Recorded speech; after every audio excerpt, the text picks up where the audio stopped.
Donc, le message d'aujourd'hui est simple. Il porte sur le danger du refroidissement spirituel. Donc, nous allons lire dans l'Apocalypse chapitre 2, du verset 2 au verset 7. Donc, tu peux mettre une pause, tu lis le passage, tu te mets en condition et tu reviens nous rejoindre. Donc, nous allons aller verset par verset. Et selon que l'Esprit va me mettre à cœur, nous allons nous exhorter avec ce passage au danger du refroidissement spirituel. Donc, je commence avec le verset 2. Avec le verset 2, la Bible dit: je connais tes œuvres, ton travail et ta persévérance. Je sais que tu ne peux supporter les méchants. C'est Jésus qui s'adresse à une église. Il dit: je sais que tu ne peux supporter les méchants. Tu ne supportes pas les menteurs, les tricheurs. Tu ne supportes pas les marabouts, les charlatans, les corrompus, les fornicateurs, les adultères. Il dit: tu ne les supportes pas. Donc, tu ne les supportes même pas du tout pour ne même pas te voir dans cette peau. Donc, tu ne le fais même pas. Donc, par la suite, il dit: je sais que tu as éprouvé ceux qui se disent apôtres et qui ne le sont pas, et que tu les as trouvés menteurs. Donc, Jésus dit à cette église-là que tu ne t'es pas mis à la poursuite des soi-disant hommes de Dieu pour marcher derrière les hommes de Dieu, les soi-disant hommes de Dieu, les faux prophètes pour qui t'entraînent dans un mauvais culte, dans une mauvaise adoration. Donc, nous pouvons dire entre parenthèses déjà ici que Dieu approuve ceux de ses enfants qui utilisent le discernement des esprits pour ne pas se laisser entraîner par les soi-disant hommes de Dieu dans les mauvaises pratiques de culte, pour ne pas se laisser trafiquer, pour qu'on trafique de leur foi. Donc, nous fermons la parenthèse et nous continuons. Par la suite, Dieu dit: je sais que tu as de la persévérance, que tu as souffert à cause de mon nom et que tu ne t'es point lassé. Donc, Dieu dit: tu ne t'es pas découragé, même quand les gens t'ont stigmatisé, à cause de mon nom, qu'elles sont moquées de toi. Tu étais toujours prêt ou prête à revendiquer ton identité de chrétien. Tout le monde sait que tu es chrétien. Tu le dis. Tu ne te caches pas. Dieu dit: je sais ça. Et il apprécie. Donc, mais qu'est-ce que Jésus reproche donc à cette église?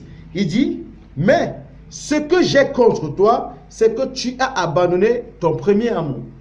Voilà ce qu'il leur reproche. Il dit: ce que j'ai contre toi, c'est que tu as abandonné ton premier amour. Donc Jésus leur dit: vous avez abandonné le zèle propre, l'amour propre, le zèle que vous aviez pour moi. Vous avez baissé d'ardeur, baissé d'activité. Comme le thème de ce jour, vous avez baissé dans votre engagement, le refroidissement spirituel. Vous êtes devenu lent, lourd, paresseux. Vous n'êtes plus ponctuel, régulier. Vos moments d'intimité avec moi sont devenus à charge. Parce que votre bouche pèse. Vous êtes donc comme des vieux fatigués. Même pour me soumettre vos propres problèmes, la bouche pèse. Parce que le cœur n'y est plus. Je ne te ressens plus dans notre relation. C'est Dieu qui le dit. Dans notre relation, je ne vous ressens plus. Il dit: si c'est pour la conduite morale et le comportement, oui. Mais au niveau de l'amour propre, l'engagement, la promptitude à agir, la participation aux activités, vraiment, c'est devenu vraiment timoré. Tu es devenu timide, froid, tu n'es plus chaud, tu n'es plus bouillant comme tu étais à tes débuts. Donc Dieu dit: l'amour propre a diminué. Par la suite, il dit, souviens-toi donc d'où tu es tombé, repens-toi et pratique tes premières œuvres. Donc Dieu dit: souviens-toi d'où tu es tombé. Donc pour Dieu, c'est une chute. La baisse d'activité spirituelle, le refroidissement spirituel, dit c'est une chute. Souviens-toi d'où tu es tombé.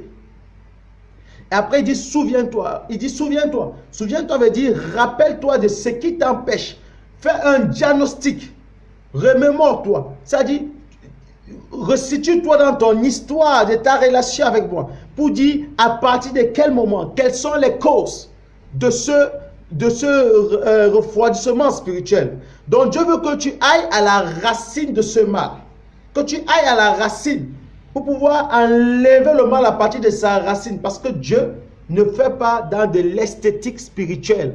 C'est pas comme celui qui va prendre du vernis, mettre sur un vieux meuble pour dire c'est devenu un meuble tout neuf. Non. Dieu veut que tu ailles à la racine pour déraciner ce mal-là. pour que ça ne repousse plus jamais. Il dit, souviens-toi d'où tu es tombé.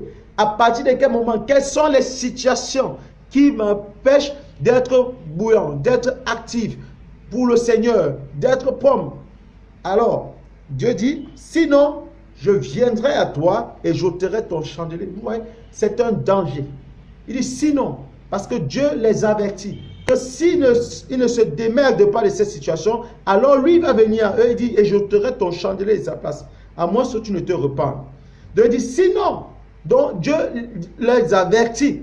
Jésus avertit cette église pour dire, si vous ne changez pas cet état de choses, alors j'ôterai vos chandeliers. Vous voyez, beaucoup d'enfants de Dieu souffrent à cause de ce problème du refroidissement spirituel, de la baisse d'ardeur. Ils sont plus disponibles pour le Seigneur. Leur moment d'intimité avec Dieu est devenu une grosse difficulté pour eux, un fardeau. Dieu dit, sinon j'ôterai. Beaucoup, ils ont des difficultés. Dieu dit, j'ôterai ton chandelier de sa place. Beaucoup, parce qu'ils ont l'intention d'abandonner. Il dit, sinon j'ôterai. Ils vont te dire, non, c'est parce que quand je fais, on ne m'apprécie pas. Il y a toujours les gens qui sont là pour critiquer. Alors moi j'ai dit, je le ferai. Et Dieu dit, oui, mon enfant, tu baisses d'amour. Il ne va pas demander quelle est la cause. Il va dire, pourquoi est-ce que tu as baissé? Il dit, c'est toi qui dois aller chercher pour arrêter ça, stopper. C'est parce que lui, ce qu'il voit, c'est que tu as baissé d'intensité. Et il veut que tu résolves ce problème-là. Pour conclure le passage, Dieu dit, non, pas pour conclure, d'abord, avant le verset, dit, tu as pourtant ceci, c'est que tu es les œuvres de Nicolaïte, œuvres que je hais. Donc Dieu restitue son peuple pour qu'il ne soit pas dans la confusion. Parce qu'il n'est pas en train de leur reprocher un problème de conduite sur le plan moral ou des relations interpersonnelles sont mal comportées. Il dit, ça, il y a un bon truc sur ton comportement moral. La majorité des enfants de Dieu, vraiment, ils ne participent pas au crime. Mais plusieurs se refroidissent et c'est un danger. Ok, il dit, pour qu'ils comprennent que ce qui leur repose, c'est simplement la lourdeur et la paresse. Donc, qu'ils ne soient pas dans la confusion. Alors, Dieu va conclure en disant, Jésus conclut en disant, que celui qui a les oreilles, a des oreilles, entende ce que l'Esprit dit aux églises. Que celui qui a des oreilles, moi j'ai les oreilles, donc il s'adresse à moi.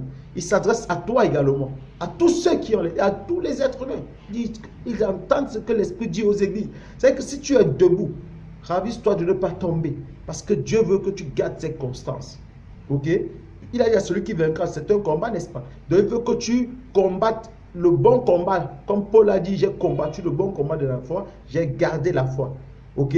Que tu combats le bon combat pour garder la constance, la disponibilité, parce que Dieu te voit comme un instrument entre ses mains. Il veut que tu sois toujours disponible pour qui tu utilises pour son service. Mais quand tu te refroidis, tu n'es plus vraiment limé. Il n'arrive plus à t'utiliser. Ok? Donc après il dit, à celui qui vaincra, donc tu as vu, il dit à celui qui vaincra, donc vaincre, c'est un combat. Je donnerai à manger de l'arbre de la vie qui est dans le paradis de Dieu. Donc à celui qui vaincra, donc Dieu, Jésus souhaite que celui qui est dans cette situation-là réussisse. Il souhaite également que celui qui ne s'est pas découragé réussisse à avancer sans jamais se décourager. Donc c'est un encouragement, c'est une exhortation au même moment. Donc, et après avoir lu cette conclusion, je vais citer Ésaïe pour encore enrichir cette exhortation. Je vais citer Ésaïe 40, verset 30 de mémoire. Il dit, les adolescents se fatiguent et se lassent. Les jeunes gens chancellent. Mais ceux qui se confient en l'Éternel renouvellent leur force. Ils prennent leur envol comme des aigles. Ils courent, ils ne se fatiguent pas, ils marchent, ils ne se lassent pas. Ok?